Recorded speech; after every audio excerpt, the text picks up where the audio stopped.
Rangkaian listrik. Peralatan elektronik bisa menyala karena ada arus listrik dan rangkaian listrik. Contohnya adalah lampu, senter, TV, dan lain-lain. Rangkaian listrik tersusun atas beberapa komponen, di antaranya yaitu sumber listrik, bisa berasal dari sumber listrik PLN, bisa berupa aki ataupun batu baterai. Berikutnya adalah konduktor listrik. Konduktor listrik yaitu alat untuk menghantarkan listrik. Contohnya adalah kabel. Komponen listrik yang lain yaitu alat listrik. Contohnya ada lampu, ada saklar, stop kontak, dan lain sebagainya. Berikutnya saklar. Saklar yaitu alat untuk menyambung dan memutus arus listrik. Contoh rangkaian listrik sederhana. Yang pertama yaitu baterai, berfungsi untuk menghasilkan listrik.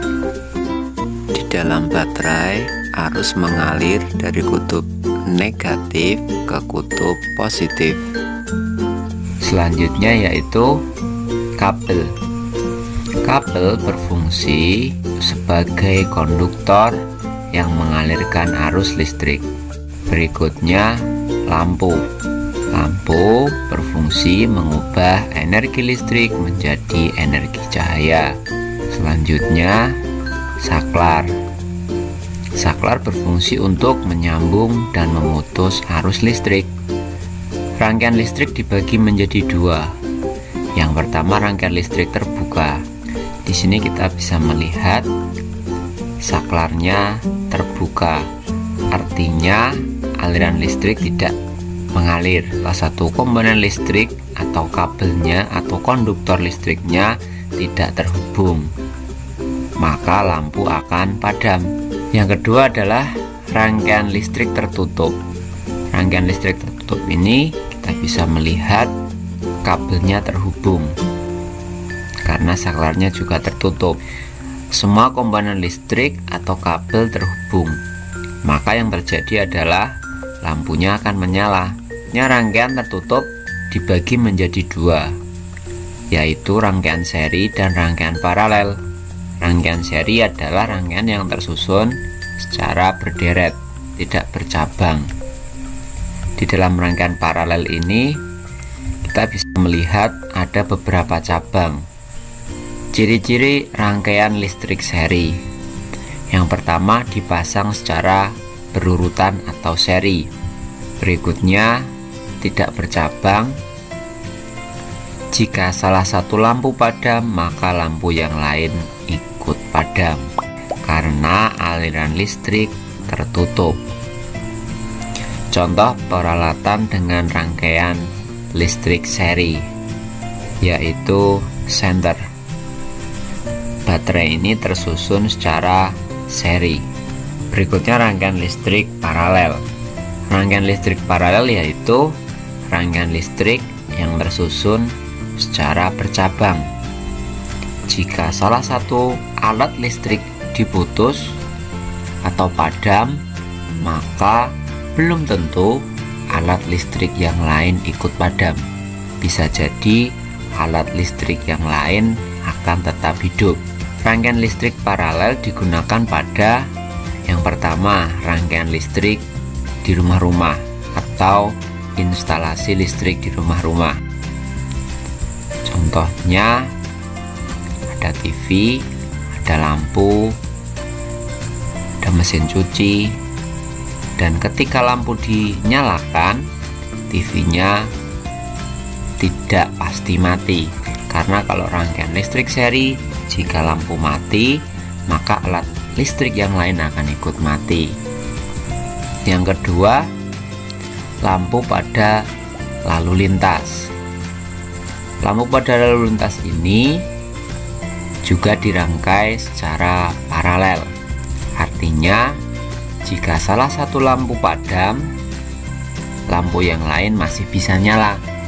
Contoh misalnya, jika lampu merah padam, lampu kuning padam, lampu hijau masih bisa menyala. Perhatikan gambar berikut. Ini adalah contoh rangkaian listrik paralel. Ini merupakan cabangnya.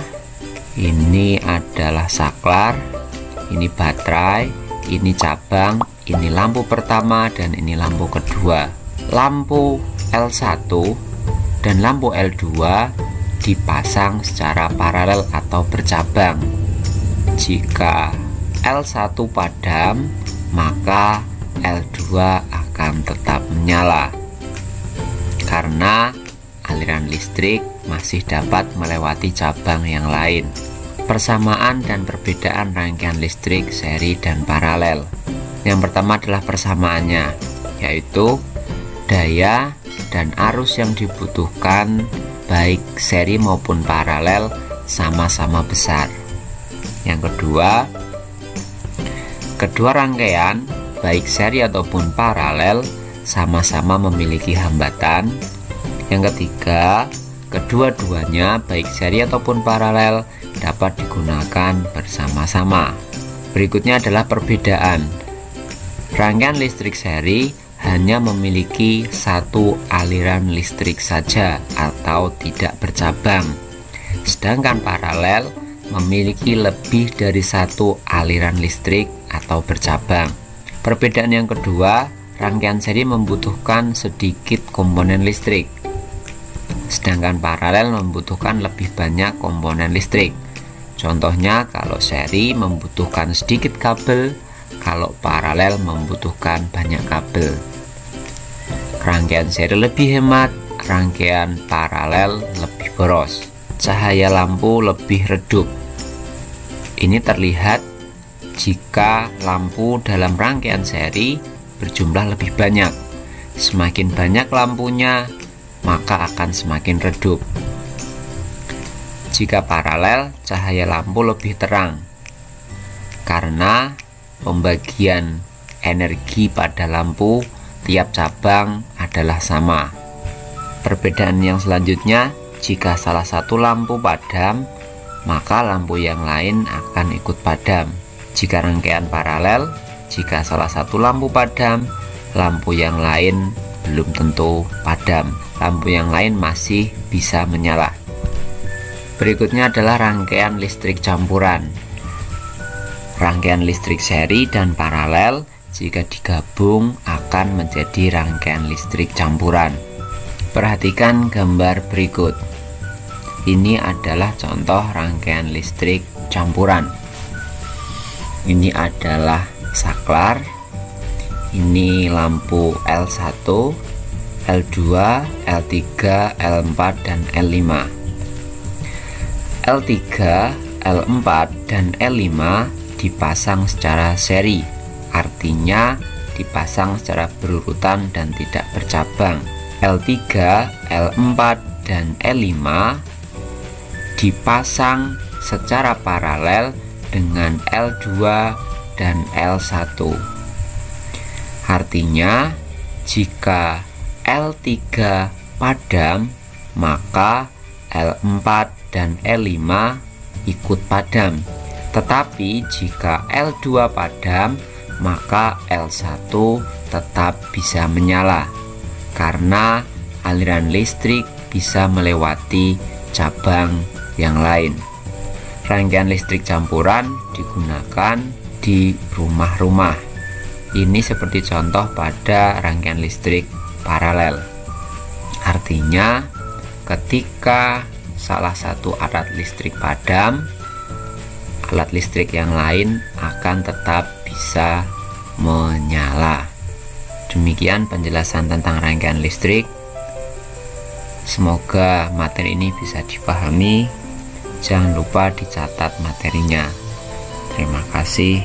Assalamualaikum warahmatullahi wabarakatuh.